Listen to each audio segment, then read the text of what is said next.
Hey guys, welcome to the last screencast video for this class. You have an email with a bunch of different links. In this video, I want to talk about mainly your body paragraphs, your evidence, and getting a secondary scholarly source. So this is a slide we left off with last week. Your paper has to include the introduction, which should grab our attention, the book title or the author. That might just end up being in the thesis, or you might find that it needs to go before that, and a short summary. So when you write your summary, it's going to be, like I said last week, just relevant to the topic that you're talking about. So if you are just talking about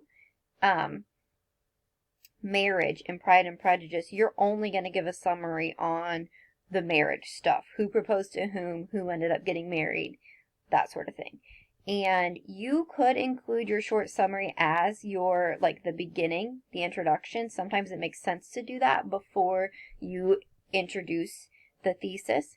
Or you could do it as a separate paragraph directly after your intro and thesis paragraph. It kind of depends on what you want to do in the flow of your writing. And then you have your body paragraphs, which you worked on in your outlines. I'm in the process of going through everyone's outlines and giving any feedback or commentary. So that would be a good place to look when you start this paper. And then your conclusion, which answers the so what. Within each body chunk, that's where the real heart of the essay is.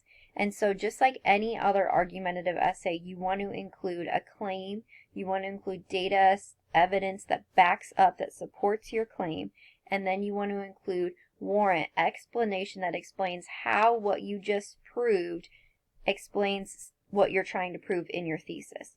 So your examples from the text could be direct quotations. You'll probably want to have at least one of those in each body paragraph. You could also do summaries of scenes. You could paraphrase what was said. You can include other critics' opinions, which would be that scholarly source.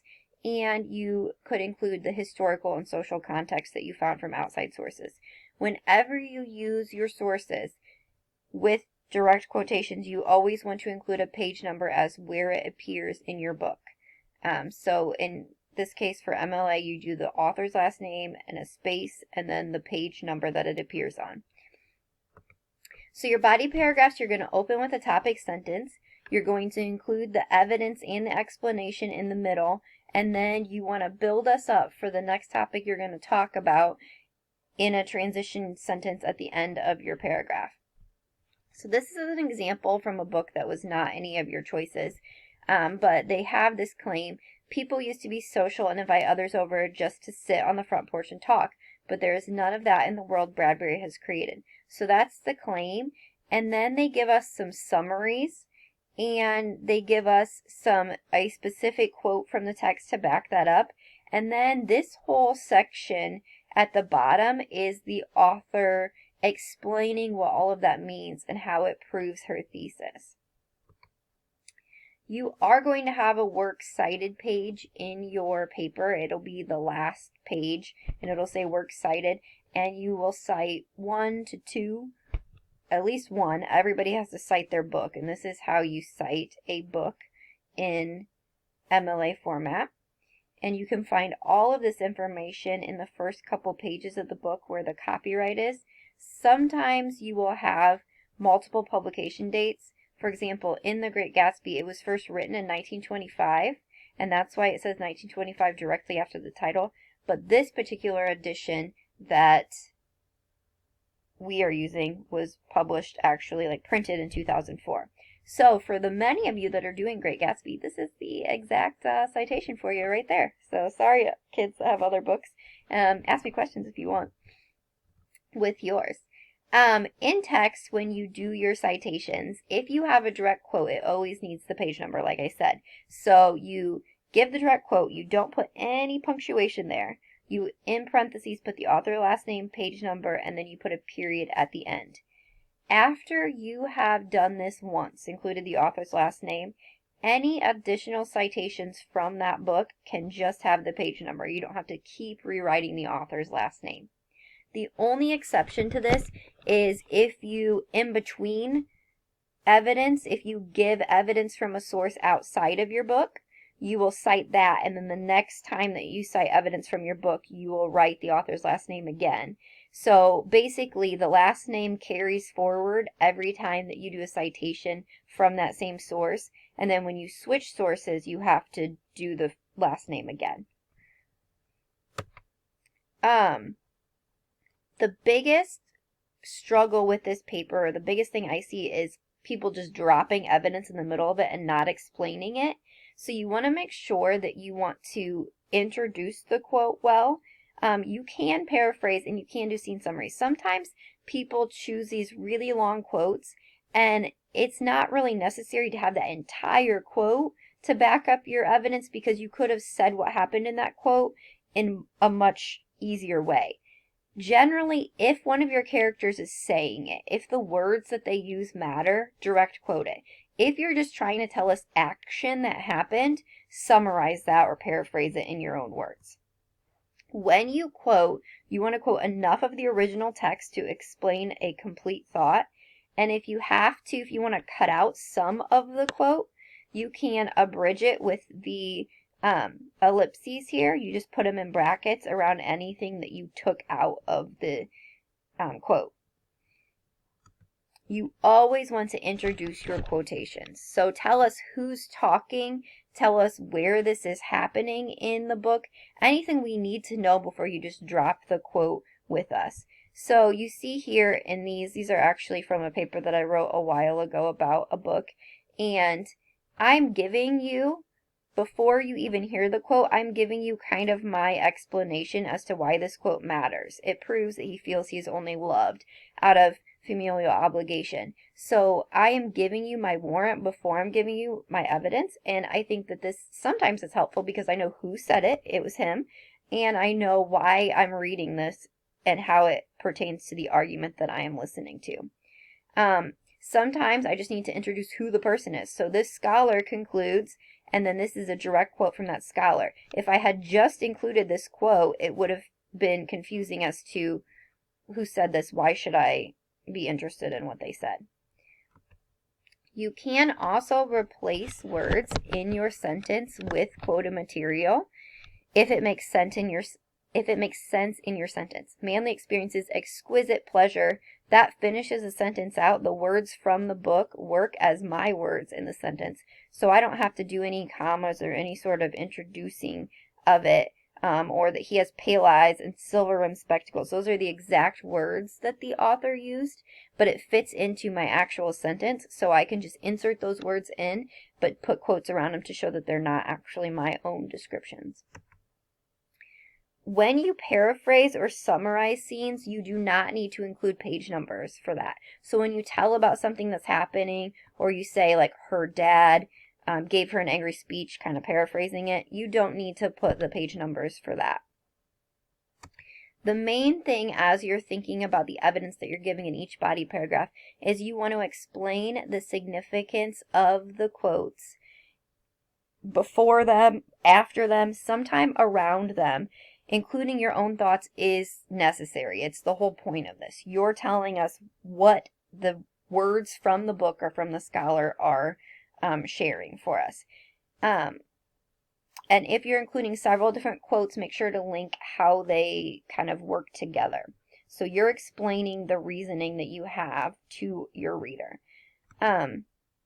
This is a paragraph from that paper that I was quoting before, and I just wanted you to see kind of, you don't have to read the words, but color-wise, I have a claim in red, and then anytime I have orange is where I have explained something. I have given my own reasonings, and then the blue, the light blue, is direct quoting from the story, and the dark blue is paraphrasing from the story. So you see lots of evidence in there, but also a pretty fair bit of explanation. If you want to see this whole PowerPoint slower without my voice, I have that linked in your items for this week. The only other thing I want to go over in this video is citing outside sources. And before I do that, I just want to say your paper is is a big portion of your grade. It goes in that 60% of your grade category, and there's no reason why we shouldn't all get A's on it, because you can have me look over it as many times as you would like. And even if it takes you beyond just this week to finish it, you can work on it as much as you need to get it to the grade that you want it to be before we call this thing done. We have time. I will work with you as much as you need, so make sure to let that happen. What I want to talk about in terms of outside sources is covered in this handout here. You need a scholarly source to get an A. So 10 points in your rubric are using a scholarly source. And so if you are like, I don't need those 10 points, that sounds like a headache that I don't want to deal with, you can turn this video off and not worry about the scholarly source and just know that you're starting at like a 90 in your paper. That's totally fine. This is a weighted class, so a 90, if you got a 90%, it would still be an A+. So that's exciting.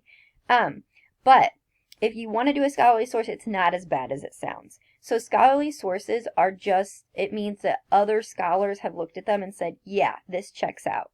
Okay? So the handout gives more specifics, but basically it's an article written by somebody who's an expert, and it's been read and proven to be valid by other experts in that same field. There are about 3 places where you can search to find scholarly resources pretty easily. The first, believe it or not, is our own Lakeland homepage, and I'm going to show you how to do that. I would start here because I think it's the easiest to use.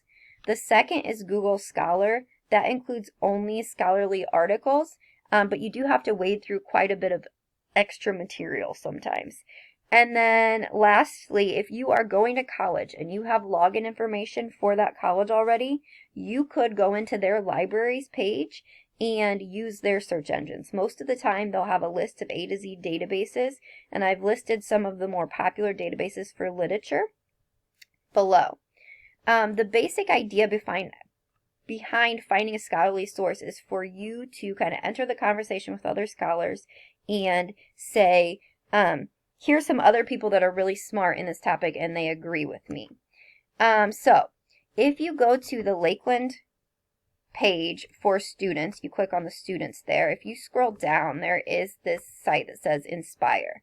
When you click it, it'll say databases A to Z. And Academic Search Premier or Academic Search Ultimate are the ones that I would use. When you go into these, if you just type in your book title and you search, it will come up with a ton of options here. And then, if I can move my little screen here, I'm not sure it's going to show you. Over on this side, I'm not sure if it's showing you that there's a limiter. And so if you limit it, you want to check mark the one that says full text. And you want to check mark the one that says scholarly peer-reviewed journals. You want it to say full text because you don't want to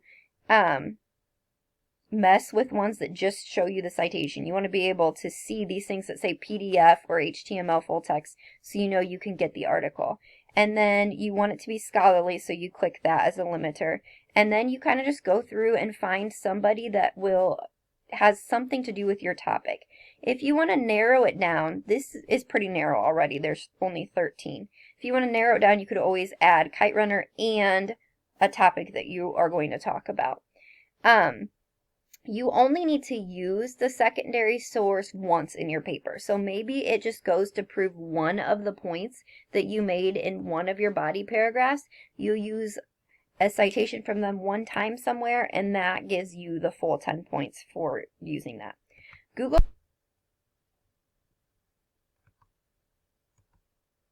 So Google Scholar gives you more articles, so you are going to want to use an and something about your topic, so like Pride and Prejudice and marriage.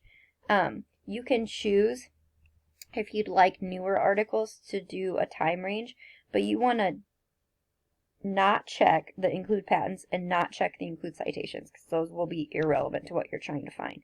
And then on the right side, it will have a link if you can actually get to the full text. So skip over all of these that don't have something on the right hand side that will show you where to look. If you're searching and you can't find anything, send me an email and we will find something together.